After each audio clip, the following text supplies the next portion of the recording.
Tapos ito po yung extra ni Tito Day yung gawin. Yan po ay mamasilyahan niya. At marami. Yan po yung kanyang extra habang tigil muna po yung gawa ng bahay ni Tita Saning. Yan po ay mamasilyahan ni Tito Deo.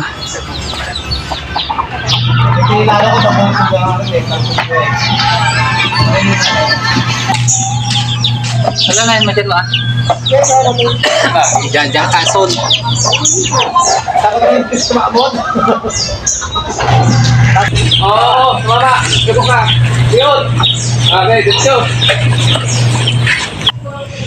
Yan po yung mamasilyahan ni Tito Deo habang mainit pa para po madaling matuyo.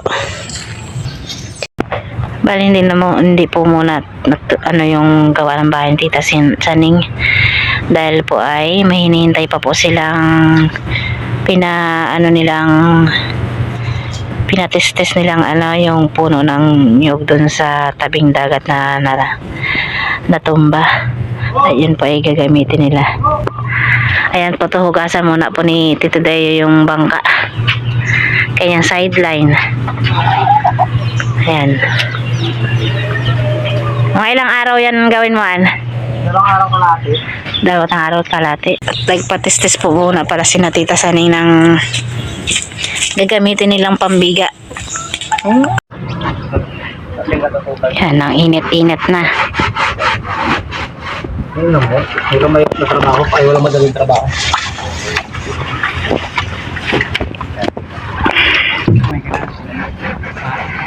Anong kulay na pintura nila? Puti lang daw. Lahat puti?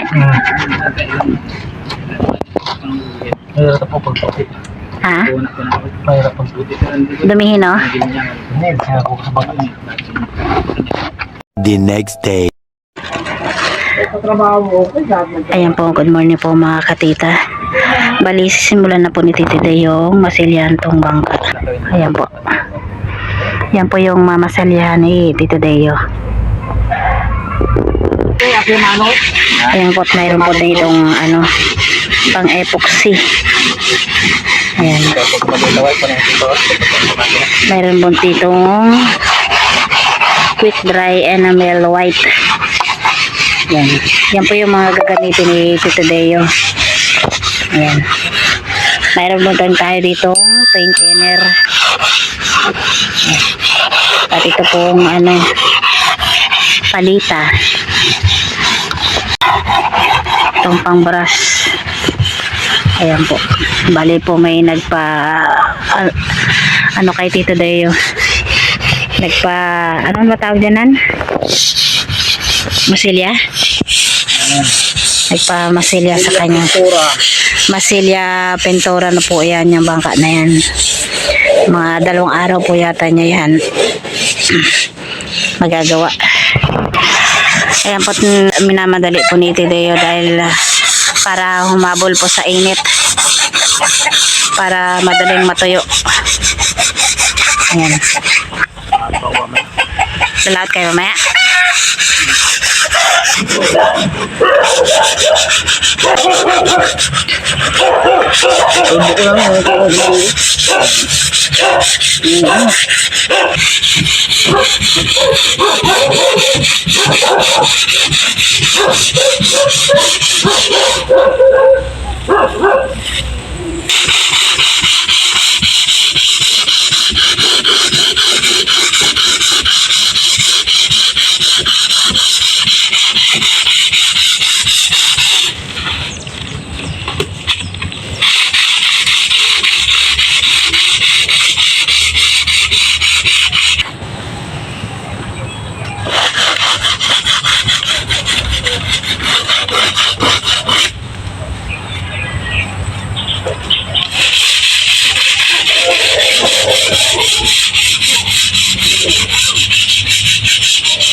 Ginagawa po ngayon po ni Tito Deo ay nililiha yung bangka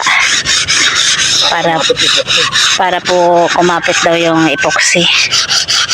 Tsaka para maging makinis, no? Ayan po. Ano?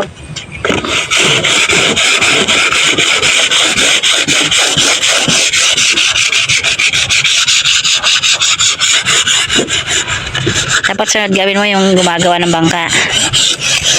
Wala tayong gamit. Mahal yata magpagawa na. 9,000 ang labor lang. Ang materyales. Nasa 13,000. Ayun, doon yan siya nagpapagawa. Ha? Yung materyales na papagawa na yon. Yung? Materyales. Eh, pareho na.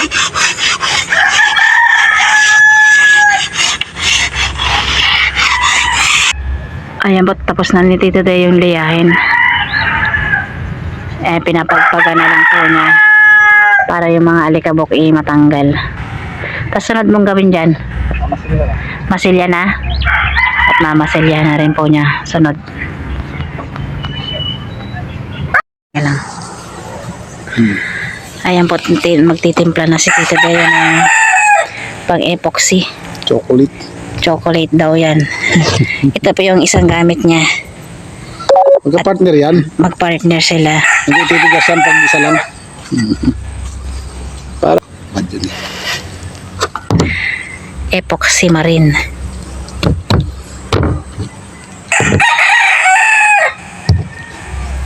Init. Ayan daw po, paghalo-haluin lang ng ganyan. Para lang pong naglalaro. Walang project. Extra. Lahat pa mamaya to. Baka yumaman ka na yan. Daming bayarin. Bawal tama rin.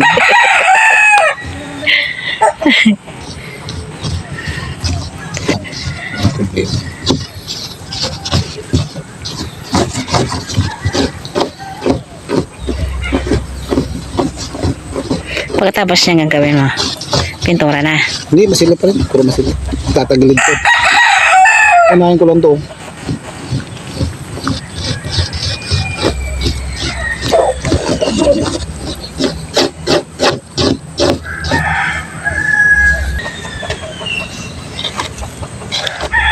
Ayan po, ninaumpisa na nagtitay yung masilyahan yung bangka.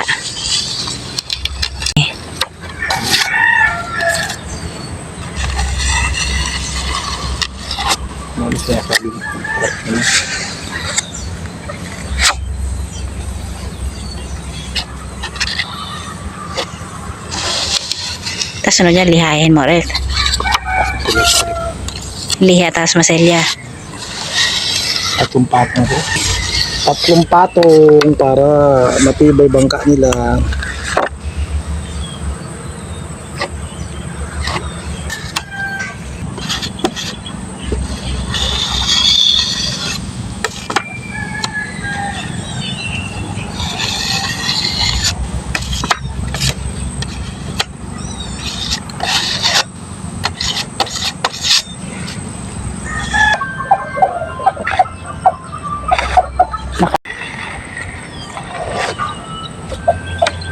May umaga pa naman.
Magandang tanghali po mga tito at tita. Yan po, dahil wala nga po tayong trabaho, atid sundo po tayo kay James ngayon. Maghatid, magsusundo, ganyan po. Hi James! James! Hi po! Hello po sa mga sulit naming subscribers dyan at viewers. Sana hindi kayo magsawang manood sa aming content dahil kami po ay baguhan lamang po. Pero pinipilit po namin mapaganda yung content namin para masiyahan kayo manood. Maraming salamat po. Ayan po, dito na kami ni James sa Kalsada. Inaantay namin si Kuya Joey. Kaya yung service niya po, hatid sundo. Si Kuya Joey yung sumusundo sa kanya, nag-hatid. Bali ngayon ay nag-hatid po si Joey sa school. Hindi ka din. Ayan po, wala inaantay. Nakain na si Tito Joey. Ayan, parating na. Ayan, nag-hatid siya sa school. Ayan. Ayun po, may kasabay dito si James. Ayan, si Tropa. Tropa, hi ka naman, Tropa. Mayayain si Tropa. Ito, anak naman ng tropa ko to eh. Anak ng kaibigan ko to, hi. Hello ka naman. Yan si Kuya Joey. Yan, sasakay na si James. Yan. James, sakay ka na, James. Yan.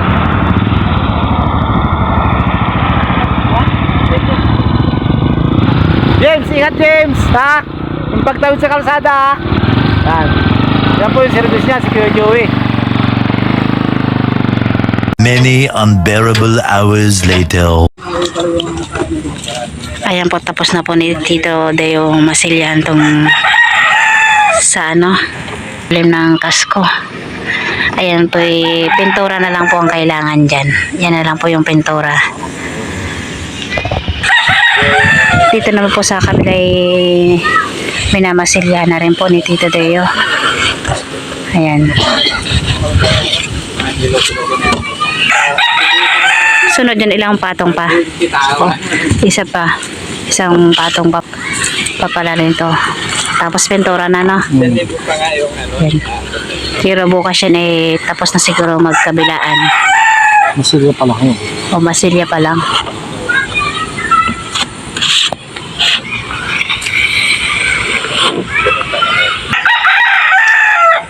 Ayan po, sa kung sino man pong gustong magpaano ng bangka tawagan nyo lang po si Tito Deo. Add friend nyo na lang po siya sa Facebook. Mura lang po maningil yan. Magkano ba Tito Deo isang bangka yan? Singil mo 3,000 pagbago, pag luma kaya po presyong masa po yan gawa ni Tito Deo, pero ano yan, sigurado pong matibay. Ayan po pala si Tito Deo rin po pala nagpintura niyan. Ayan po, 3 taon na po yata to nung napinturahan niya. Ngayon na lang ulit mapipinturahan.